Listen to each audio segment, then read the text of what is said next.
आपसे हाथ जोड़कर विनती करता हूं कि आप इस वीडियो को ना हटाएं। इस वीडियो को पूरा देखें क्योंकि आपको पता है इस चैनल पर गलत वीडियो अपलोड नहीं किए जाते हैं। मैं आपको बचाने की पूरी कोशिश करूंगा और करता रहूंगा जब तक मैं हूं। तो आज का हमारा बहुत ही पावरफुल टॉपिक है, हे प्रभु कहने वाले कौन लोग हैं जिनसे परमेश्वर स्वर्ग में श्वेत सिंहासन के सामने कह देगा जब उनका न्याय किया जाएगा। हे प्रभु, क्या हमने तेरे नाम से भविष्यवाणी नहीं की थी? क्या हमने तेरे नाम से दुष्टात्माओं को नहीं निकाला था जब मैं पृथ्वी पर था?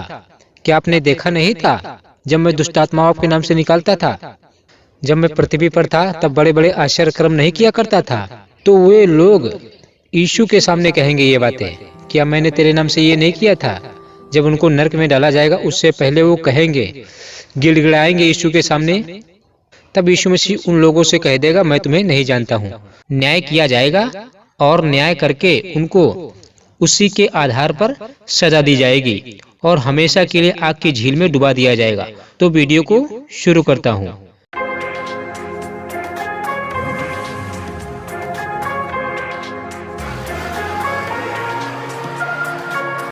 पहले मैं आपके लिए एक आयत पढ़ता हूँ, फिर आपको अच्छी तरह से समझ में आएगा। जैसे मत्ती 7 का 21 से हम 22 तक पढ़ूंगा। ओके, यहाँ पर इस प्रकार से लिखा हुआ है, प्रभु यीशु कह गए हैं, जो मुझसे हे प्रभु कहता है उनमें से हर एक स्वर्ग के राज में प्रवेश बिल्कुल न करेगा, परंतु वही जो मेरे स्वर्गीय पिता की इच्छा पर चलता है। ओके, तो ये लोग कौन है जो हे प्रभु उस दिन कहेंगे, यानी न्याय के दिन कहेंगे? तो सुनो, ये फरीसी और शास्त्री और यहूदी लोग हैं।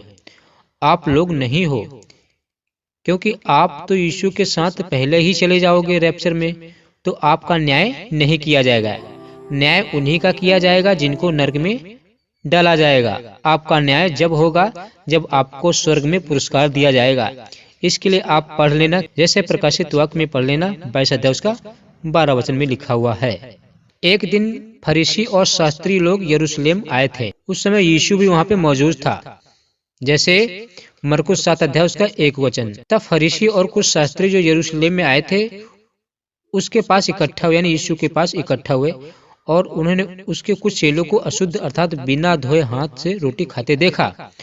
क्योंकि फरीसी जो है ना, सब यहूदी फरोजों की परंपरा पर चलते हैं, और जब तक भली भांति हाथ नहीं धो लेते थे तब तक खाना नहीं खाते थे। तो यीशु ने उनको क्या उत्तर दिया? इसी का मरकुस 7 अध्याय उसका 6 वचन।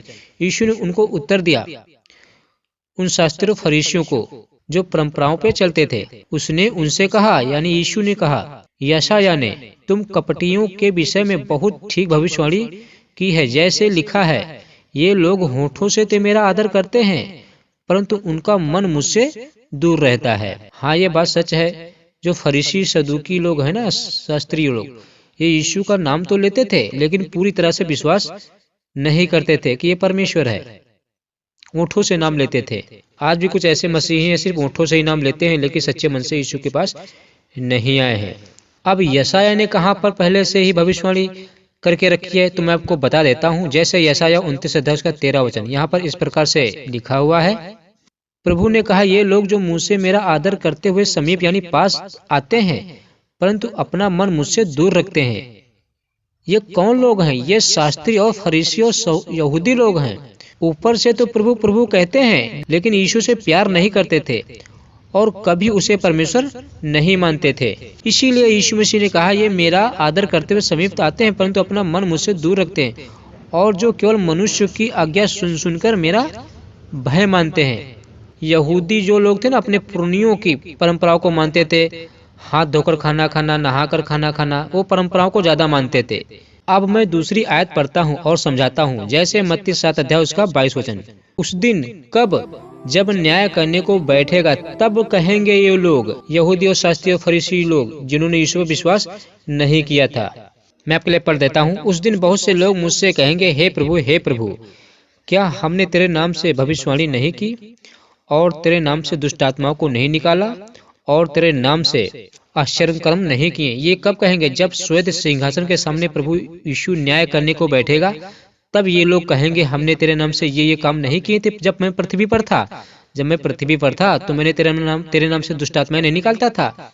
तब ये लोग कहेंगे, ओ नो, अब क्या होगा? ये लोग भविष्यवाणी भी कर रहे हैं और यीशु के नाम से दुष्ट आत्माएं भी निकाल रहे हैं, फिर भी ये लोग नरक जाएंगे। पर क्यों?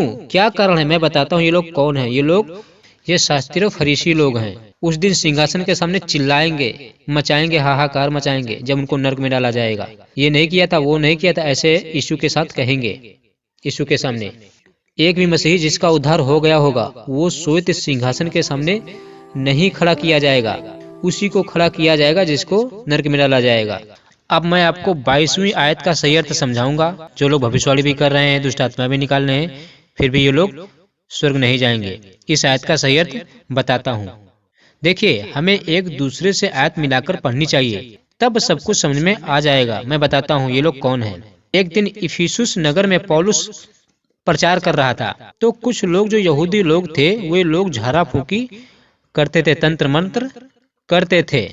लेकिन जब इफिसुस नगर में पौलुस प्रचार कर रहा था, परमेश्वर पौलुस के हाथों से सामर्थ्य के अनोखे काम दिखाया करता था, जैसे प्रेरितों के काम 19 अध्याय उसका 11 वचन में। यहाँ पर इस प्रकार से लिखा हुआ है, परमेश्वर पौलुस के हाथों से सामर्थ्य के अनोखे काम दिखाया करता था, यहाँ तक कि रुमाल और अंगोछे उसकी देह से स्पर्श कराकर बीमारों पर डालते थे और उनकी बीमारियां जाती रहती थी और दुष्ट आत्माएं उनमें से निकल जाया करती थी। जब यहूदी लोगों ने देखा कि पौलुस तो यीशु के नाम से बड़े बड़े काम कर रहा है, तो उन्होंने सोचा मैं भी यीशु के नाम से यही काम करूंगा, जैसे प्रेरितों के काम 19 अध्याय उसका 13 वचन में। यहाँ पर इस प्रकार से लिखा हुआ है, परंतु कुछ यहूदी जो झाड़ा फूकी करते फिरते थे, यह कहने लगे कि जिनमें दुष्टात्मा हो उन पर प्रभु यीशु का नाम यह कहकर फूके, जिस यीशु का प्रचार पौलुस करता है, मैं तुम्हें उसी की शपथ देता हूँ। देखा आपने, ये लोग यहूदी शास्त्री लोग ना यीशु का कितना फायदा उठाते थे, लेकिन परमेश्वर उसे नहीं मानते थे। यहूदी लोग जो न थे, वो यीशु के नाम से दुष्टात्मा निकालते थे, लेकिन यहूदी लोग परमेश्वर नहीं मानते थे यीशु को। आज भी कोई अन्य जाति हो या विश्वासी हो, अगर यीशु के नाम से पूरा विश्वास अगर है उसको, अगर यीशु के नाम से दुष्टात्माओं को निकालेगा तो निकल जाएंगे, लेकिन इसका मतलब ये नहीं है कि वो स्वर्ग चला जाएगा। नहीं, बिल्कुल नहीं, जब तक वो पूरी तरह से विश्वास नहीं करेगा। ऐसा ही है कुछ यहूदी लोग, ये पूरी तरह से विश्वास नहीं करते थे। उस दिन न्याय के दिन यहूदियों लोगों से कहेगा कि मैं तुम्हें नहीं जानता हूँ, जो झाड़ा फूकी यीशु के नाम से करते थे, दुष्ट आत्मा निकालते थे, लेकिन पूरी तरह से विश्वास नहीं करते थे। तो अब पता चला उस दिन यहूदियों से कहेगा प्रभु यीशु मैं तुम्हें नहीं जानता हूँ, क्योंकि आज दुष्ट आत्मा यीशु के नाम से कांपती हैं, उसी का फायदा उठाते थे यहूदी लोग, लेकिन यीशु को परमेश्वर नहीं मानते थे। तब यहूदी लोग उस दिन कहेंगे, क्या हमने तेरे नाम से दुष्ट आत्माएं नहीं निकाली? क्या हमने तेरे नाम से भविष्यवाणी नहीं की थी? परमेश्वर उनसे खुलकर कह देगा, जैसे मत्ती 7 अध्याय उसका 23 वचन। तब मैं उनसे खुलकर कह दूंगा, मैंने तुमको कभी नहीं जाना, हे कुकर्म करने वालों, मेरे पास से चले जाओ। कुकर्म करने वालों, माय गॉड। तो यहूदी लोग हैं भैया कुकर्मी, आप लोग नहीं हो। फिर उनको न्याय करके उनको हमेशा के लिए नरक में डाल दिया जाएगा, जहां पर रोना और दांत पीसना होगा। आमीन।